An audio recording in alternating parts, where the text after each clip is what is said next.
आंगनवाड़ी कार्यकर्त्री के आरोपों पर सीडीपीओ का जवाब। सीडीपीओ अर्चना वर्मा ने आरोपों को बताया झूठा। कहा कार्यकर्त्री ने कार्रवाई से बचने के लिए लगाए आरोप। रिश्वतखोरी और वसूली के आरोप पूरी तरह बेबुनियाद। सीडीपीओ बोली की गड़बड़ी करने पर आंगनवाड़ी लक्ष्मी से मांगा गया था स्पष्टीकरण। लक्ष्मी कुशवाहा ने सीडीपीओ पर लगाया था रिश्वत मांगने का आरोप। डीएम को शिकायत कर उठाई थी जांच की मांग। मैं अर्चना वर्मा, प्रभारी बाल विकास परियोजना अधिकारी, कन्नौज शहर। मैम, कल आपके कार्यकर्ता के द्वारा डीएम कार्यालय पहुंचकर एक शिकायती पत्र दिया गया। उसमें कई लोगों पर आरोप लगाए गए। क्या मामला था और क्या मामले की पूरी पुष्टि की गई थी? वो आंगनबाड़ी कार्यकर्ती जो शेखपुरा आंगनबाड़ी केंद्र की हैं, लक्ष्मी कुशवाहा। वो लक्ष्मी कुशवाहा पूर्व में भी उनकी काफ़ी शिकायतें उनके जो शेखपुरा वासियों द्वारा और उनके सभासद द्वारा 3 मार्च को भी शिकायत की गई थी। ये देखिए, ये 3 मार्च का लेटर है। 3 मार्च की शिकायत जो कि डीपीओ सर द्वारा मार्क होके आई थी परियोजना में। तब मैं सीडीपीओ नहीं थी, तब वो पुष्पा मैडम सीडीपीओ थी। ये उनके द्वारा मार्क जांच करवाई गई थी और ये वहाँ के सभासद जी द्वारा दी गई थी। ये 3 मार्च की उनकी शिकायत है। ये उनकी जांच की गई थी, जिसमें जांच में पाया गया था कि 3 महीने का उनको राशन प्राप्त होता है और वह 1 महीने का ही बांटती हैं। और ये इसके पूरे संपूर्ण साक्षी। ये जांच आख्या मैडम को दी गई थी, मैडम ने जिले पे भेजी। उसके तदुपरांत भी देखिए, विभाग की ये मंशा नहीं थी। कितने आंगनबाड़ी केंद्र हैं जो रिक्त पड़े हैं, जहाँ आंगनबाड़ी कार्यकर्तियाँ नहीं हैं। इनको चेतावनी दे के छोड़ दिया गया था, मौखिक भी कह दिया गया था, बात खत्म हो गई थी। किंतु इधर फिर 7 अगस्त से ये 30 तारीख को जो यहाँ पूर्व मुख्य सेविका थी उनकी रिटायर हो गई वो। और उसके बाद 1 तारीख को यहाँ की जो बाल विकास परियोजना अधिकारी थी उनका स्थानांतरण हो गया। तो ये चार्ज मुझे 3 जुलाई को मिला है। प्रभारी बाल विकास परियोजना अधिकारी कन्नौज परियोजना का 3 जुलाई को मुझे चार्ज हुआ है। 1 महीना मैंने पीएफएमएस पोर्टल पे इन लोगों की स्थापना संबंधी फाइलों को चूँकि सत्यापन होना था, तो जिले पे भी मैं रही। ये समस्त आंगनबाड़ी कार्यकर्तियाँ जानती, मैं जिले पे ही रही। इन लोगों का पीएफएमएस पोर्टल पे अपलोड करवाया, इनका मोबाइल और आधार सब सत्यापन कराया, ताकि इनका ई वाली वो जो चल रही है ई कवच नहीं कहेंगे, जो इलेक्ट्रॉनिक में इन लोगों की स्थापना संबंधी फाइलें फीड होनी थी वो सारी फीड हो गई हैं। अब दोबारा से इनकी फाइलों से नहीं देखा जाएगा। वो भी सत्यापन मेरे द्वारा मेरे ही हस्ताक्षर से किया गया है इनका। तो 1 महीना मेरा उसमें लगा, पूरा जुलाई उसमें चला गया। उसके बाद में 1 अगस्त से मैं परियोजना कार्यालय में बैठ के मैं देख रही हूँ। तो 6 तारीख को मुझे सूचना मिली, कुछ आंगनबाड़ी द्वारा सूचना दी गई कि ये 1000 रुपये ये जमा कर रही हैं और इनके द्वारा ऐसा ऐसा किया जा रहा है। बाकी लोगों द्वारा भी मुझे बताया गया, बहुत सारी इनकी जो शिकायतें थी वो बताया गया। फ़ोन पे इनके जो सभासद हैं उनका भी फ़ोन आता रहा कि ये नहीं आई है, इस बार भी इन्होंने राशन नहीं बांटा, ये अभी भी वर्तमान में सभी का राशन का सबने पैसा निकाल लिया, इन्होंने पैसा नहीं निकाला, ये खाना नहीं बनवा रही हैं। तो इस संबंध में मैंने सारी चीज़ों को मिला के इन्हें फिर 7 अगस्त को 1 तारीख को मैं प्रभारी परियोजना में बैठी हूँ। 7 अगस्त को इनको मैंने लेटर इशू किया। इनसे पूछा इस लेटर में कि इनके द्वारा ऐसा क्यों किया गया, आंगनबाड़ी कार्यकर्तियों से आपने क्यों जमा किया है। और इससे ये भी उसमें ज्ञात हुआ था कि ये इससे पहले भी 2 एक और संविदा की नौकरी कर रही थी, जिसमें इन्हें मुझसे पूर्व पिछले साल की बात है, इससे पूर्व ये 2 जगह मानदेय भी इन्होंने प्राप्त किया है। उसमें कितनी सच्चाई है, ये इनका प्राप्ति लेटर इन्होंने ये स्पष्टीकरण प्राप्त किया। उसके बाद ये बिल्कुल भी उसका जवाब देने के लिए नहीं आए। उसके तदुपरांत मेरे द्वारा जिला कार्यक्रम अधिकारी महोदय को सूचित कर दिया गया। उसके बाद जिला कार्यक्रम अधिकारी महोदय का 21 अगस्त को लेटर जारी हुआ।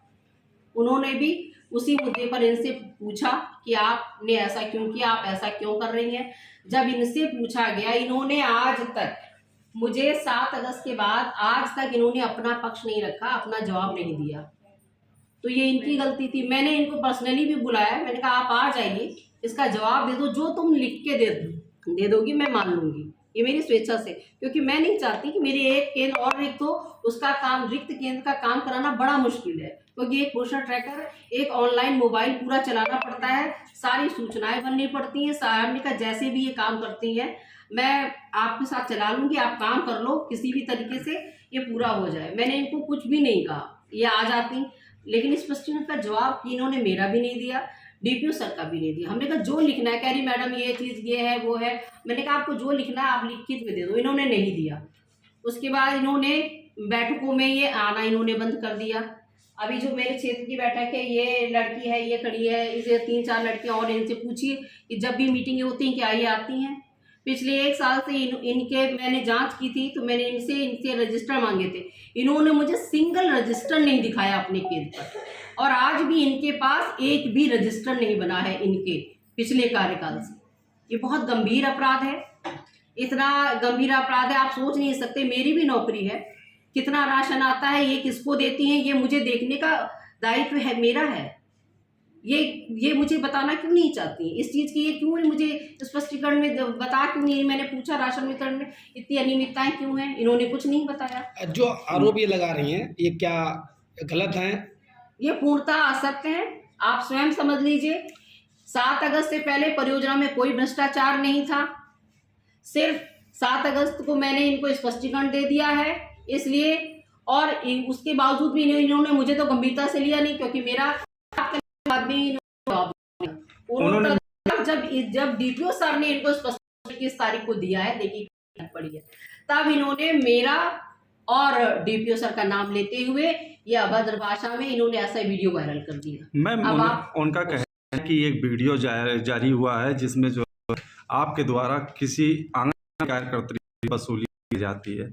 उनका कहना है कि जो है 1500 रुपये के हिसाब से आपके द्वारा वसूली की जाती है। समस्त आंगनबाड़ी कार्यकर्ता यही है, आप स्वयं उनसे भी पूछ सकते हैं।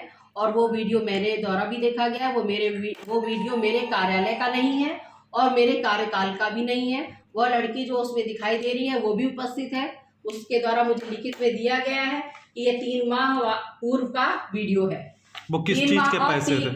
अब ये वो, और उसके द्वारा लिखा गया है कि वो स्वयं सहायता समूह की अध्यक्ष। एक वीडियो आपका वायरल हुआ है जिसमें आप पैसे लेती दिख रही हैं, दिखाया जा रहा है कि आप आंगनबाड़ी कार्यकर्तियों से जो है वसूली करती हैं, क्या है पूरा मामला? ये वीडियो आज से 2 महीने पूर्व का है, और उसमें जब मीटिंग हुई थी उसके बाहर हम लोग जो स्वयं सहायता समूह हमने बनाया है, माँ अम्बे स्वयं सहायता समूह, आज से 3 साल पुराना है। अक्टूबर में उसका चयन किया गया था 3 साल पहले। तो उसमें हम लोग जो बहनें हम लोगों की जुड़ी हैं, 5 हम लोग कार्यकर्त्री हुए हैं और 5 मेरी अदर में हैं। तो वो हम लोग 200-200 रुपये महीने अपना उसमें जमा करते हैं। उसमें जो हम लोगों का पैसा इकट्ठा होता है वो हम लोग एक दूसरे को लोन स्वरूप देते हैं, उसका हम लोग ब्याज भी लेते हैं, आपस में ही हम लोग ऐसा करते हैं। और उसी का पैसा आशा मिश्रा जो हैं उन्होंने हमको 3000 रुपये दिए थे। वो हमने पूरा, अगर वीडियो मेरा देखा जाएगा तो उसमें हमने एक लोगों को उमा देवी उनको गिनने के लिए हमने दिया था, फिर वापसी उन्होंने हमको दिया था। तो ऐसे करके मेरा अम्बे स्वयं सहायता समूह की तरफ से जो लोन लिया गया था उसका 3000 रुपये हमको दिया गया था, जो मेरी डायरी में नोट भी है। जो वीडियो में आरोप लगाए गए हैं वो किस तरह से? वो निराधार गलत है। वो तो इस वजह से हो रही है क्योंकि वो उन्हें बार बार स्पष्टीकरण दिया जा रहा है और वो उसको नहीं स्पष्टीकरण दे रही हैं, और हम लोगों को पर कह रही हैं कि अगर हम नौकरी नहीं करेंगे तो तुम सब लोगों को नौकरी भी नहीं करने देंगे। ऐसे करके मेरा शिखा द्विवेदी, क्या पद है? लक्ष्मी कुशवाहा, वो शेखपुरा मोहल्ले की। आपका क्या नाम है? शिखा द्विवेदी। क्या कार्य कर रही हैं? हम जेर किला में आंगनबाड़ी कार्यकर्त्री हैं। क्या नाम है? संगीता कटिया। संगीता जी, आपके कई कार्यकर्तियां ऐसी हैं जो आरोप लगाती हैं कि आप लोगों से जो है अधिकारियों के द्वारा जो है पैसा वसूली कराया जाता है काम कराने के लिए, क्या है सच्चाई? ये गलत आरोप लगा रही है लक्ष्मी। जैसे हम लोग जब पोषण टैकर पे काम करते हैं उसका तो पैसा मिलता है हम लोगों को, नहीं करेंगे तो नहीं मिलेगा पैसा। और जो सैलरी मानदेय है तो जब जैसे ऊपर से आएगी तब हम लोगों को तुरंत मिलती है, हर महीने मिलती, कभी 2 महीने में मिल जाता है। लेकिन ये उसका मतलब ये नहीं कि विभाग नहीं देता, विभाग नहीं, विभाग हमारा पैसा बराबर मिलता है, अच्छा मिलता है। और हमारी ये सब बहनें हैं, मतलब ये कह रहे हैं कि पैसा वसूली करती है, तो कौन करता है वसूली? उनका आरोप है कि जो है कहा जाता है कि भले आप पोषाहार कम बांटिए लेकिन पैसा दीजिए विभाग में। तो क्या उन्हीं से कहा जाता है? सबसे नहीं कहा जाता भाई। हमारे 140 कार्यकर्तियाँ हैं, सबसे कहा जाए। और 16 सालों से सर्विस कर रहे हैं हम लोग यहाँ जी। तो ये जो आरोप लगाए गए हैं ये किस तरह से? निराधार हैं। निराधार हैं। कोई पैसा नहीं लिया नहीं। जाता?